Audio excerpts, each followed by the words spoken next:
Check-up no rádio.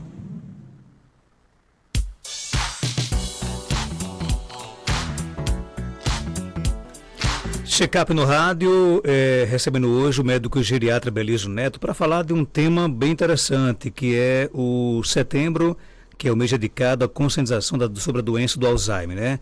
Que afeta milhões de pessoas ao redor do mundo. Doutor Beliso, seja bem-vindo aqui ao nosso Panorama 95, bom dia. Bom dia, Marcos, bom dia a todos os nossos queridos ouvintes, bom dia a todos os nossos internautas, uma satisfação, mais uma terça-feira, participar aqui do quadro Check-up no rádio, do Panorama 95.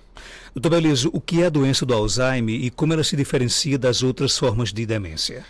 Pois bem, Marcos, estamos iniciando o mês de setembro, as pessoas conhecem muito como Setembro Amarelo, mas a gente também tem que lembrar é uma palavra que deve ser sempre bem colocada quando a gente fala de Alzheimer, é o Setembro Lilás, que é o mês mundial de conscientização da doença de Alzheimer.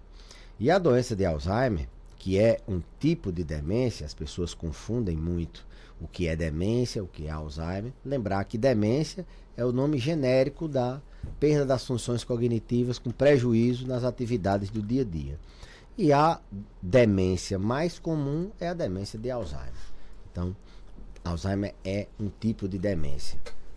Tem outros tipos, vascular, Lewy, doença frontotemporal e assim por diante. Mas a mais comum, a mais prevalente é a doença de Alzheimer. Os sintomas da doença, eles têm passado por... os sintomas são característicos, são alterações da cognição, são alterações em áreas da cognição. O que é cognição? São aquelas funções mentais que estão relacionadas com o nosso aprendizado, com a nossa sedimentação de memórias. E aí, as funções cognitivas, elas são alteradas. A mais comum, a mais prevalente, a que tem uma relação mais próxima com a doença de Alzheimer, é, sem dúvida, a memória. É o esquecimento. É o que as pessoas mais percebem, é o que as pessoas mais relacionam com a doença de Alzheimer. Então, as pessoas que têm esquecimento, a pessoa que tem dificuldade de lembrar as coisas, ela tem um sintoma de Alzheimer. Toda pessoa que tem esquecimento tem Alzheimer? Não. Alzheimer também é uma doença que tem um componente genético importante. Então, o traço familiar de doença de Alzheimer é importante. Pessoas que tiveram na família, que têm na família doença de Alzheimer, tem um risco maior. É uma doença relacionada com a idade, é uma doença que aumenta e muito a incidência quando a idade passa. A diferença, por exemplo, de uma pessoa com 70 anos, a prevalência que gira ali em torno de 10, 15%, ela dobra quando vai para 80, 90 anos, em torno de 30, 40%. Ou seja, é uma doença que aumenta e muito com o avançar da idade a incidência. Então tem que ter genética, tem que ter idade e a memória, o esquecimento, é o sintoma, é a função cognitiva mais afetada, é a que chama mais a atenção. Mas a gente tem outras funções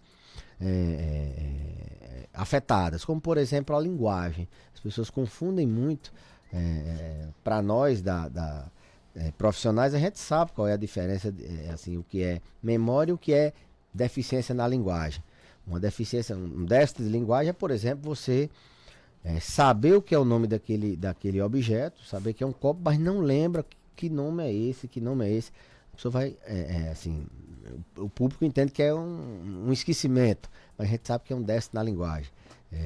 Dificuldade de lembrar, por exemplo, algumas palavras, dificuldade de entender o que é aquele objeto. Alterações como, por exemplo, a gnosia, a nasognosia. As pessoas têm dificuldade de ter noção da realidade. Elas têm uma doença, mas elas não conseguem saber assim a consequência. Para elas está tudo bem e elas não têm a capacidade de perceber a gravidade da doença. Então, função executiva, dificuldade de planejamento, dificuldade de executar tarefas. Então, são várias as funções cognitivas. Resumindo, é aquela pessoa que está com dificuldade de lembrar, principalmente aquilo que aconteceu no curto prazo, deficiência de memória evocativa, o que aconteceu há 1 hora, há 1 minuto, não lembra. A memória antiga é preservada. Aquela pessoa que tem dificuldade de lembrar as palavras e aquela pessoa que se perde na rua, tem uma desorientação espacial, deixa o fogão ligado, deixa o fogão aceso, ela esquece que comentou e comenta de novo, repete um assunto, diz o mesmo sintoma várias vezes ao dia. Então são sintomas, em geral, relacionados à memória, alterações em outras funções cognitivas e que dão um prejuízo, Marcos. Não adianta ser só esquecido para ter o Alzheimer. Você tem que esse esquecimento trazer prejuízo em alguma tarefa sua do dia a dia. Existe algum fator de risco específico para desenvolver a doença do Alzheimer? Existe sim. Mas antes disso, só a questão do prejuízo nas atividades do dia a dia, porque tem gente que tem o esquecimento, tem o déficit na cognição, mas esse déficit ele é formalizado com um teste de memória, ele tem alteração no teste, mas ele não tem nenhum prejuízo no seu dia a dia, ele é independente. Então, para ter Alzheimer, a pessoa tem que ter prejuízo, tem que ter a memória alterada, e que essa alteração na memória traga prejuízo nas atividades do dia a dia, como por exemplo, tomar os medicamentos sozinho, perder a capacidade de fazer compras, de administrar o próprio dinheiro, de usar o telefone. São atividades mais instrumentais, mas atividades básicas do dia a dia, como por exemplo, perder a capacidade de tomar banho, de se alimentar sozinho. Então, tem que ter a perda da cognição, mas tem que ter também perda das atividades diárias, de alguma atividade diária. Hoje, cada vez mais, tá estruturado, tá se estruturando o diagnóstico da demência de Alzheimer com fatores biológicos, com fatores, com exames biológicos. A gente está tentando no final de semana a gente participou lá do Congresso Brasileiro de Alzheimer, lá em São Paulo, e cada vez mais tem se massificado. A doença de Alzheimer não é mais uma doença só de sinais e sintomas, não é uma doença só de diagnóstico clínico. Ela precisa de um substrato também de exames, de um exame de imagem, exames de neuroimagem funcional, de exames de marcadores biológicos, como por exemplo, o câncer de próstata tem o PSA, a doença de Alzheimer. Em breve vai ter o exame que vai, em breve não, já tem no mercado o exame que vai também detectar no sangue, no líquor, a gente vai poder dosar marcadores que corroboram o diagnóstico.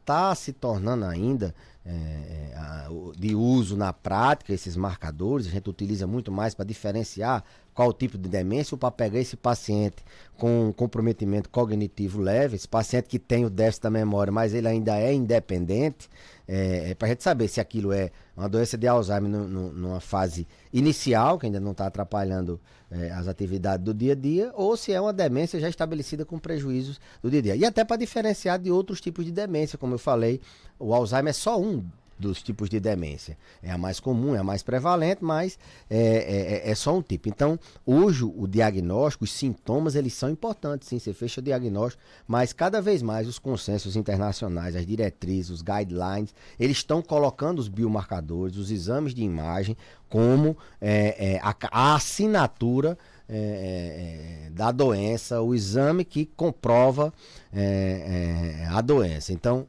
mesmo antes de ter prejuízo, você tendo déficit cognitivo, ou mesmo você não tendo déficit no teste de memória, não tendo prejuízo no dia a dia, mas você tem aquela queixa de memória, que você já investigou tudo, depressão, ansiedade, medicamento, alterações, investigou tudo, mas o paciente continua com a queixa de memória, é um paciente que tem uma entidade chamada comprometimento cognitivo subjetivo. Então, para finalizar essa questão dos sintomas, do diagnóstico, lembrar que hoje o Alzheimer não é só mais sintomas, prejuízo na atividade do dia a dia, ele é também uma doença que tem exame de sangue, exame no líquido e exame de imagem que comprovam a doença. Quanto aos fatores de risco, que você me perguntou, Marcos, me perdoe o tempo que eu levei para terminar a primeira pergunta, mas hoje se sabe que a doença de Alzheimer ela é prevenível em 45%.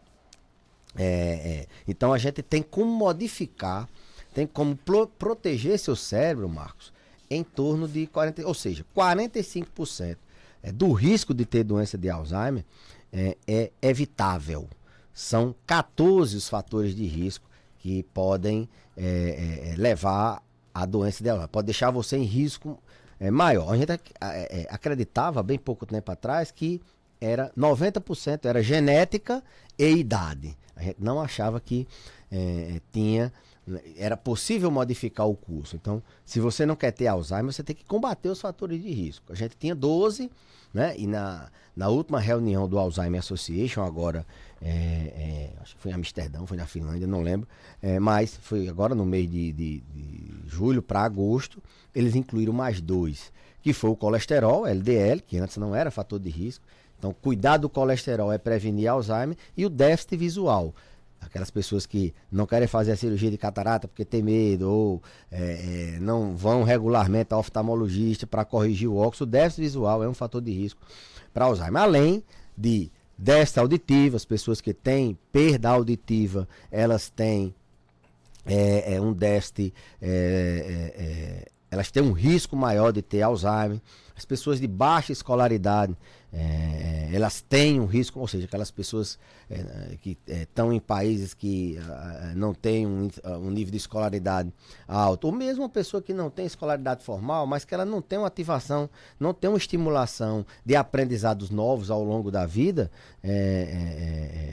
assim, bem estruturada, vamos assim dizer. Aquela pessoa que faz a mesma coisa todo dia não tem novos aprendizados. Então, escolaridade é um fator de risco para a demência.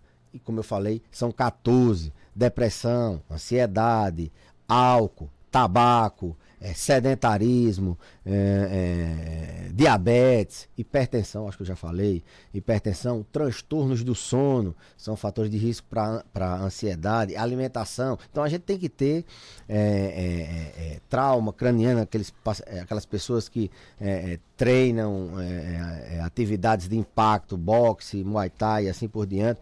Então, existem, e a doença é prevenível. Essa é a grande mensagem que a gente tem que ter. A doença de Alzheimer, em quase metade, a gente consegue reverter. Você pode fazer sua parte, eu sempre digo.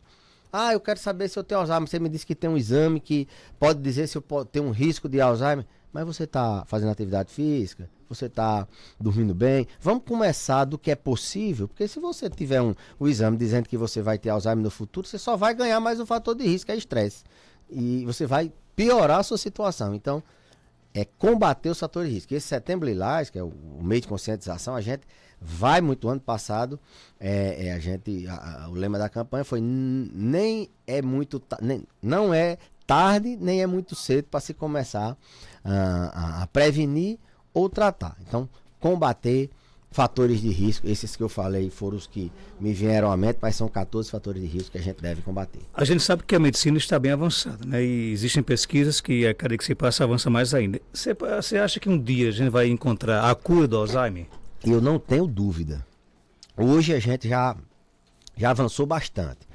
O que é que causa Alzheimer? Morte de neurônios em áreas relacionadas à memória. Resumindo, é isso. Mas o que é que faz esses neurônios morrerem? Acredita-se que são 3 fatores principais. Um fator vascular, alterações vasculares de circulação nesses neurônios, alterações imunológicas, o que a gente chama de inflammation, né? E as alterações neurodegenerativas causadas por deposição de proteínas que são tóxicas ao cérebro, beta-amiloide e a proteína tal. Então, são um tripé. Essas 3 variáveis é quem mata o neurônio das áreas da memória, quem faz o paciente perder, ter a doença de Alzheimer. A gente já tem medicamentos que combatem essa deposição de proteínas tóxicas. Já se tem nos Estados Unidos, inclusive nesse final de semana, lá no Congresso, a gente tem 2 medicamentos foram assim, consistentemente lançados nos Estados Unidos para esse perfil de paciente que está na estágio inicial, e a gente combate essa via, que é a via da deposição de proteínas. o lecanemab e o donanemab, são anticorpos monoclonais, eles limpam o seu cérebro dessas proteínas tóxicas, beta-amiloide e a proteína tau.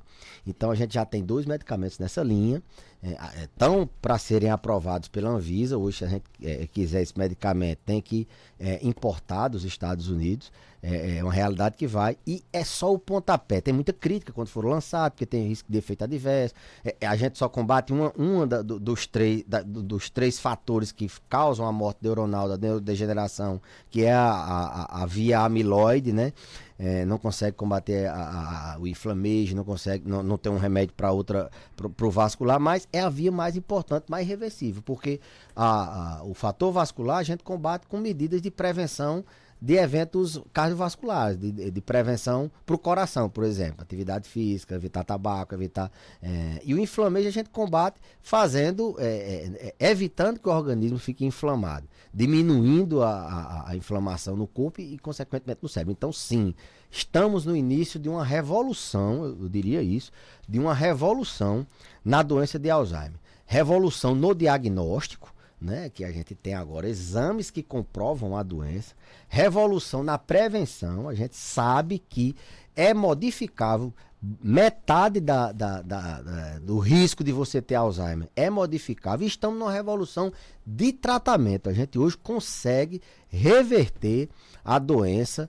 Estamos no início ainda da caminhada, mas foi importante a aprovação desses medicamentos, porque primeiro que a indústria só financia quando existe uma perspectiva. Então, a indústria agora sabe que tem uma via, então as pesquisas vão nessa direção. Então, muitos outros medicamentos, todo tratamento de toda doença começou com o pior remédio. O tratamento da hipertensão, o primeiro antihipertensivo, foi o pior, hoje não se usa nem mais. O primeiro remédio para diabetes foi o pior, acho que foi a clorpropramida. Nem se faz mais hoje. Então, estamos começando. Daqui uns dias a gente vai ter, talvez, essa tão... não seria a cura, mas um tratamento. Hoje o que a gente tem é sintomático. É remédio para diminuir o esquecimento, remédio para evitar os sintomas comportamentais. A doença tem tratamento. Só sabe quem tem, o Joelma está aqui, sabe bem o que é ter uma pessoa que tem uma demência de Alzheimer em casa sem tratamento. Quebra tudo, aquela pessoa que faz as suas funções eliminatórias no meio da casa, não dorme, tira a roupa no meio da rua, agride o cuidador. Então, não, a doença não tem cura, não. Está começando, o doutor está dizendo, não, ela tem tratamento. Hoje os medicamentos que a gente tem, a gente consegue diminuir a velocidade, deixa da doença em 1 ano a pessoa saber quem são os familiares. Ela em 1, 2 anos ela esquece até a se alimentar para começar a perder isso com 10, 15 anos. Então a gente consegue manter esse paciente estável e consegue controlar os sintomas de comportamento, que é o que mais faz o paciente se internar, é o que mais faz o paciente, a família, aqui em Caicó nem tanto, mas em grandes cidades, morei no Rio Grande do Sul, fiz minha especialização lá, era muito comum, começava a dar trabalho, o pai, eles institucionalizavam, colocavam na instituição de longa permanência, numa casa de repouso. Então, é importante saber que temos tratamento. Hoje é como se fosse o tratamento da pressão arterial. Não tem um tratamento para controlar a pressão? A gente tem um tratamento que controla o Alzheimer. Tem a cura da hipertensão? Não tem. Só para fechar, o ouvinte quer saber aqui, qual o melhor horário para tomar o Donila? O Donila, ele é um medicamento que ele pode ser feito em qualquer horário. Mas o mais comum é se usar ele após o almoço ou pela manhã. Por que não à noite, doutor? Ele interfere no sono? Não. Algumas pessoas, elas têm o que a gente chama de parassonia quando está usando o medicamento, e à noite isso é mais comum. O que é parassonia? Aquela pessoa fica conversando durante o sono. Eu sempre digo, quando eu passo o medicamento e o paciente diz, doutor, depois que eu comecei a tomar esse remédio, eu converso demais de noite, a pessoa está pronto, sinal que... Primeiro que a senhora está tomando o remédio, ou o senhor está tomando o remédio. E depois que o remédio está fazendo efeito, que ele está reforçando sua memória ao ponto de estar lembrando coisa até durante o sono. Lógico que isso é uma brincadeira, mas ele pode ser tomado a qualquer horário, mas preferencialmente depois do almoço ou pela manhã. Doutor Beliz, obrigado por sua participação. Até terça-feira, se Deus quiser. Marcos, eu que agradeço a participação. Queria convidar mais uma vez a todos que esse mês de setembro Lilás, um mês de conscientização da doença de Alzheimer. A gente, via o FRN, estamos promovendo a semana de conscientização da doença de Alzheimer com eventos. A gente vai fazer um momento com os profissionais de saúde, de capacitação, vai fazer um momento com os cuidadores, fazer um curso de imersão com certificado, com os cuidadores. Foi até um pedido que todo mundo tem de dar esse certificado lá pelo FRN. Vamos fazer um momento com médicos e estudantes de medicina. Então, assim, vai ser uma semana e no final vamos ter uma caminhada, um encontro, confraternização com oficinas, com uma ginástica, aquelas danças. O pessoal da educação física vai nos ajudar. Então, cuidadores, fiquem atentos ao Instagram da Lagerne, Liga Acadêmica de Geriatria do Rio Grande do Norte. Fiquem atentos no meu Instagram, que a gente lá vai disponibilizar o contato para fazer a inscrição para o curso de cuidador e para os eventos que serão nessa semana. Então, prevenir Alzheimer é possível, tratar Alzheimer é possível. A gente tem que conscientizar as pessoas nesse sentido. 7h33, confirma.